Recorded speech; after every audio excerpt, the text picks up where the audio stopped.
I just want you to take a few minutes and reflect on your lives when you were children.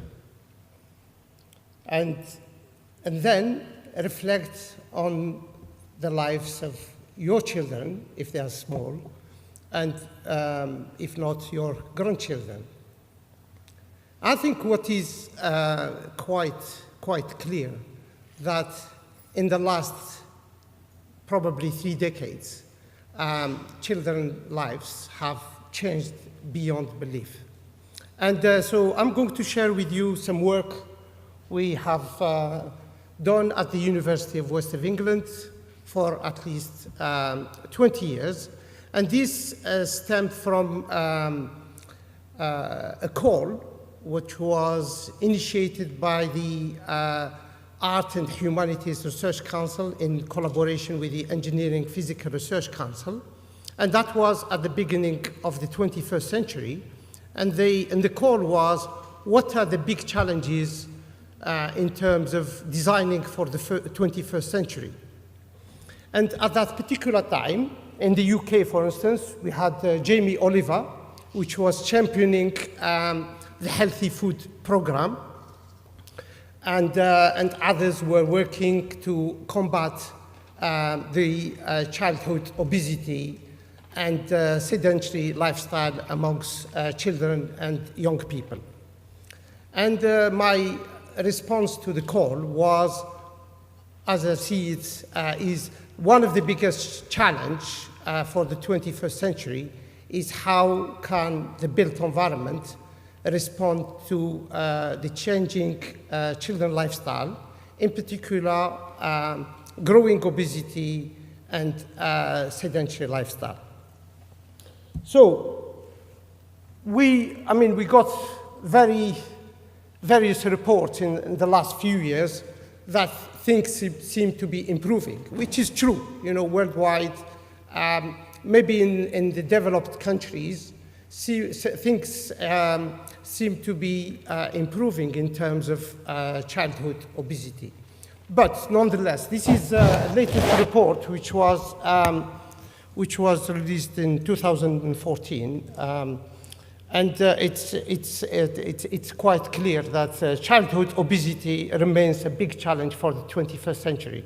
And what is quite unexpected is like in countries like Italy and maybe France and so on, which are usually associated with healthy food and healthy Mediterranean lifestyle, the issue of childhood obesity seems to be affecting them as well. And the sharpest trend now, the growing trend, is in developing countries, in particular the Middle East. The Middle East seems to be,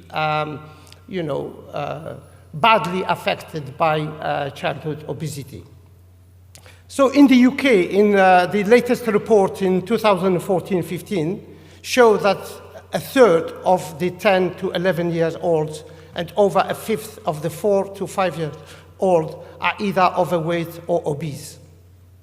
And it's quite clear that we are not, despite all the efforts in terms of controlling sugar and trying to introduce healthy food in schools, we are not really winning the battle. And I see that the role of the built environment is key to address these, what I call the time bomb for the 21st century. So, there are various programs, I'm sure, in the US and UK and other European cities, like Walk to School. And the Walk to School program is becoming popular and adopted widely. But in reality, it's not making huge or significant change to the number of children walking to schools. So there is the available evidence points to a decline of children walking to schools, and most of them tend to be taken by their parents in cars. And I'm sure it's a trend which is probably prevalent in the US and UK and other countries. You'll see that School gates are flooded with cars, with parents accompanying to the children. And you see very, very few kids still independently going to schools. This is a report which was released in 2009 by the Children's Society. And what is overwhelming, they did various studies, every so often, every 10 years. And they ask a simple question to children. How many friends have you got?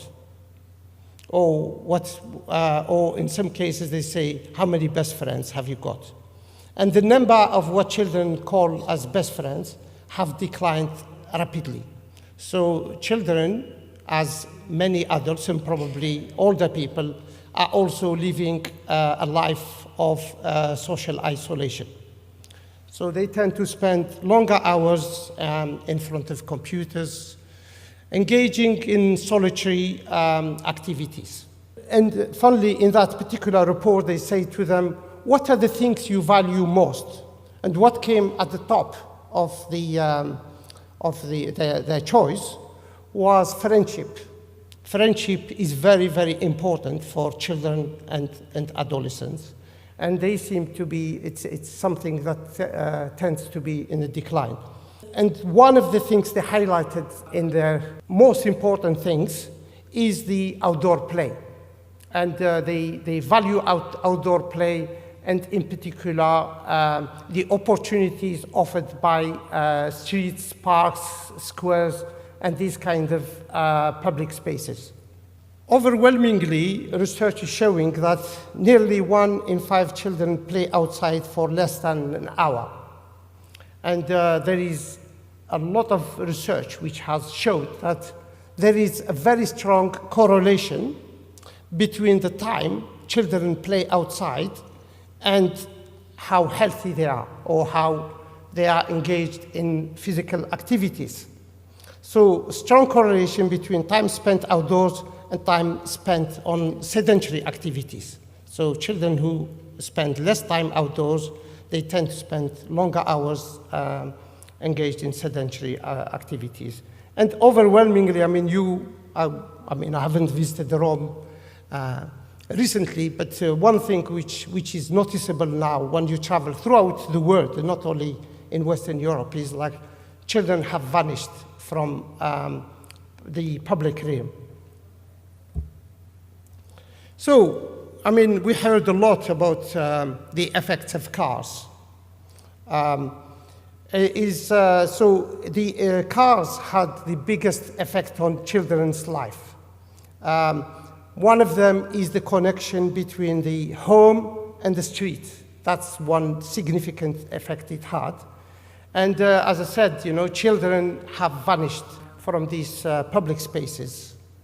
And yet, if you look at the picture on the left, which was taken from 1960s, you'll see that streets, although there are few cars, and the streets used to be shared as a shared space between cars and child play. And if you look at the modern streets, you hardly see any children.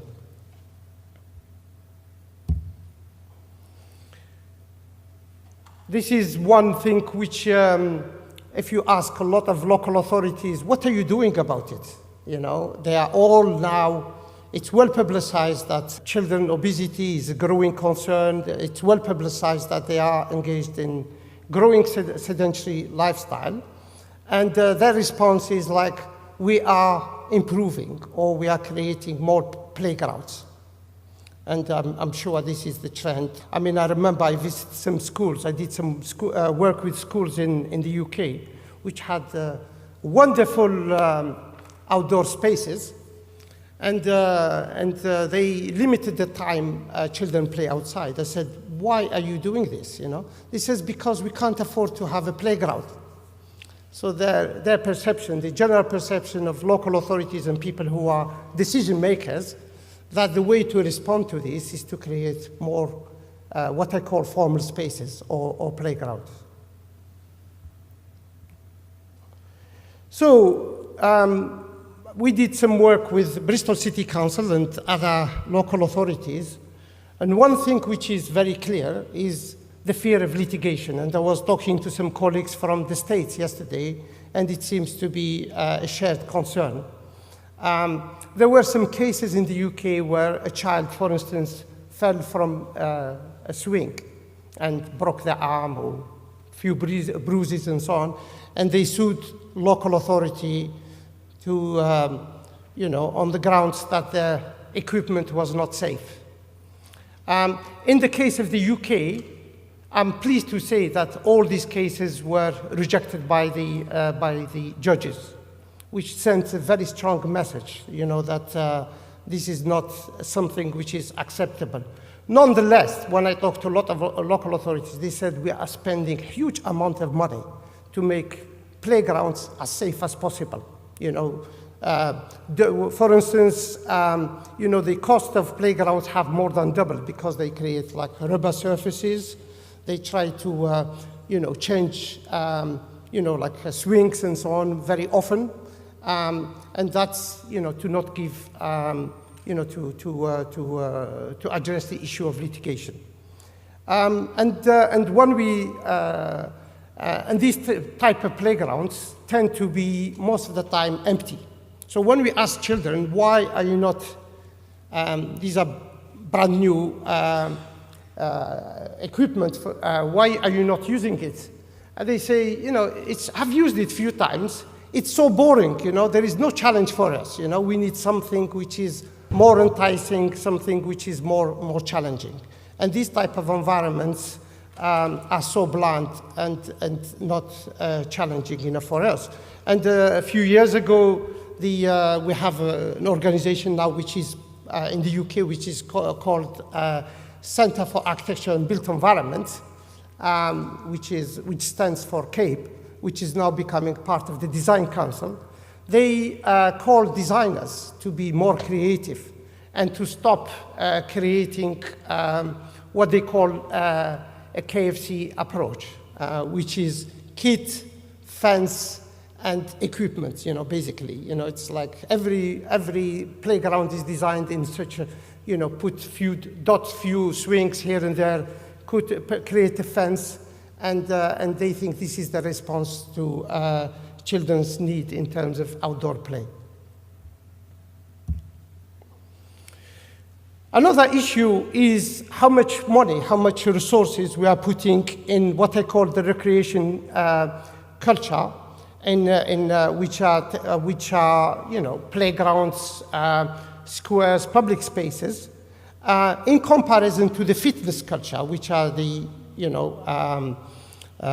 clubs and fitness clubs and so on. You'll find that we did a study. We found that while the recreational culture attracts people who tend to walk to it, which is engage in more physical activity, the fitness culture, most people tend to drive to it. I mean, most of them have got massive parking spaces, and yet these are, and in terms of age group, the fitness culture tend to predominantly attract the 18 to 44 or probably to the 50s, while the recreational culture attracts more young children and younger people.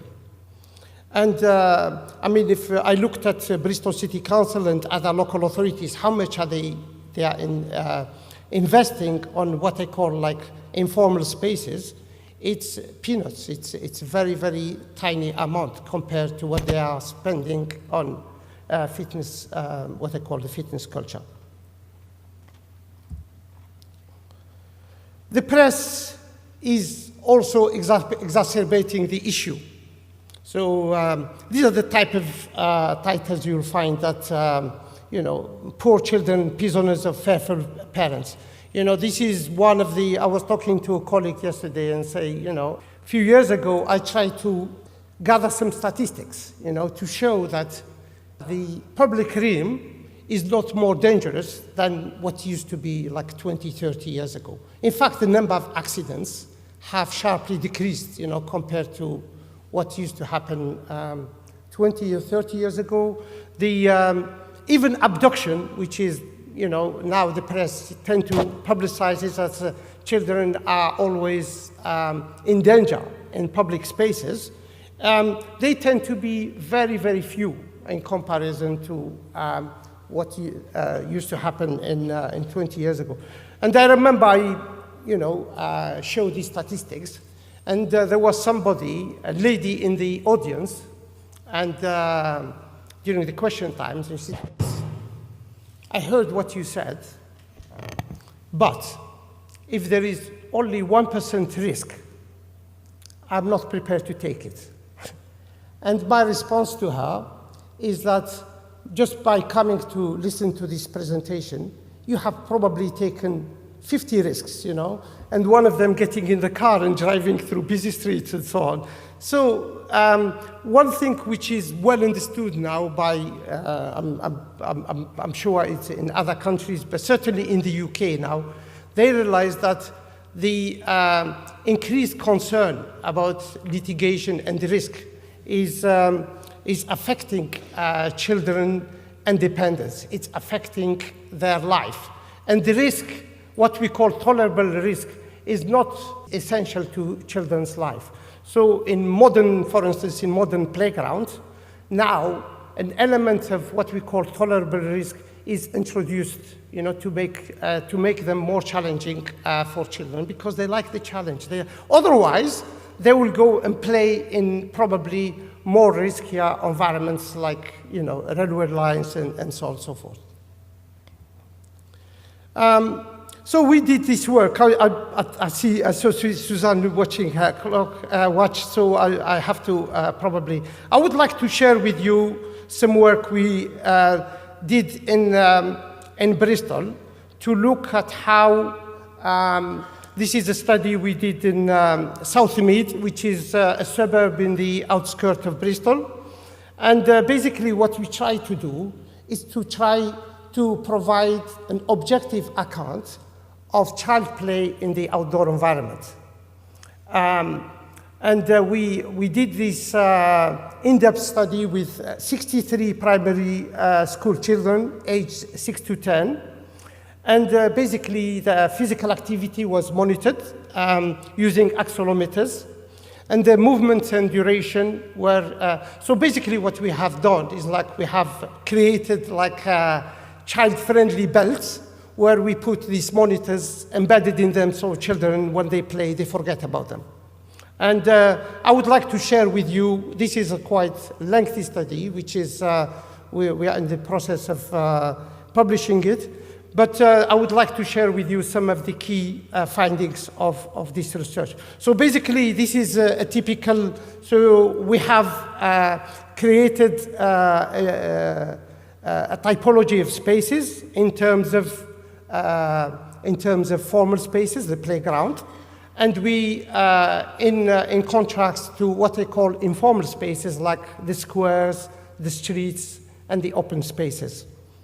So we put all this information in the GIS. So if you look at this map, every dot on the map will show an example of a child play at that particular time and in that particular location. This is an example of formal space.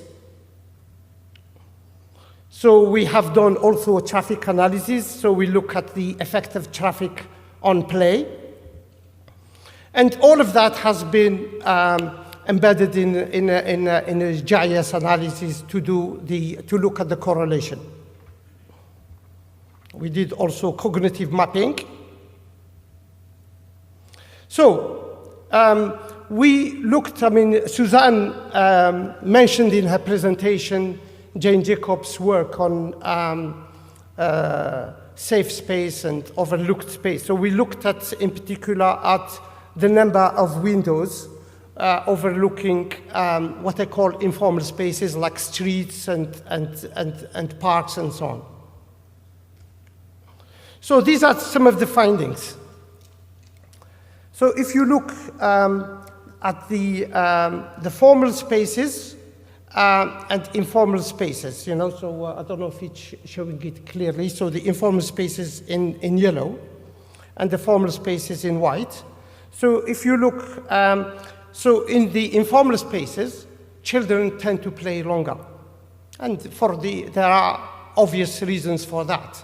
When we did the work in playgrounds and so on, they tend to be well used during the weekends because parents with busy lifestyles tend to take them to these spaces only during weekends.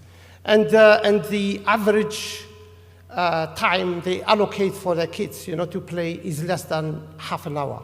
I mean, we observed, for instance, in particular mothers, after 20 minutes they start watching their watches, like Suzanne was doing earlier. So that's it's a common issue amongst. So while informal spaces tend to afford a play which is not supervised. So parents, as long as they know that they are safe, and in particular if they can watch them through the windows or from time to time, they tend to let them play much longer.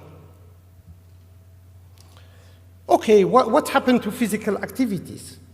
So we looked at the various trends in terms of physical activities, less than 30 minutes for an hour and more than an hour. Less than 30 minutes, no significant difference between what we call formal and informal settings.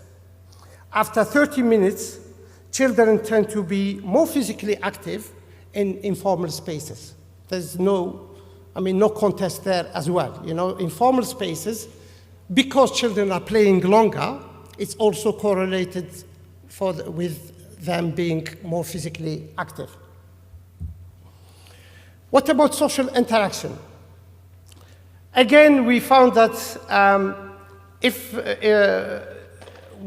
so we asked also the mothers in particular, we did how many friends have they got, and observed them in the playground.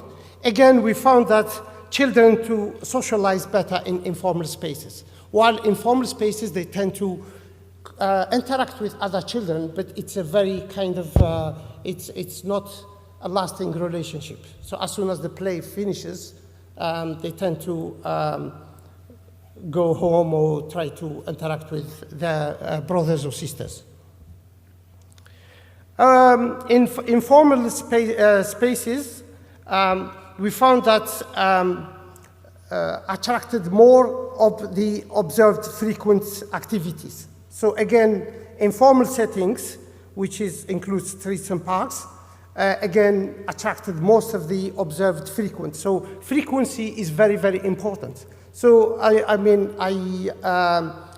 in support, for instance, on all these modern activities of closing streets during, maybe once a year or so on. All of them help, but it's not the answer. What children need, they need frequent play, frequent social interaction. That's the only way we can address this issue of rising obesity and a lack of inactivity. Natural surveillance, again, to be correlated higher in duration with outdoor play. And all of these things are in a way correlated. So the more they play in the informal spaces, it tends to be correlated with higher physical activity, and it tends, 1 minute. So, to conclude, there is what is emerging from this study is we should encourage play activities beyond the formal playground. And we should encourage play opportunities in the public realms, including streets, squares, and parks. And incidental social interaction opportunities are critical for children and young people. Again, incidental physical activity is afforded better by informal spaces than parks and so on. So I finish with this quote from Colin Ward, Child in the City. And I think it encapsulates what I've been talking about. He says, one should be able to play everywhere, easily, loosely, and not forced into a playground or park. The failure of an urban environment can be measured in direct proportion to the number of playgrounds. And thank you.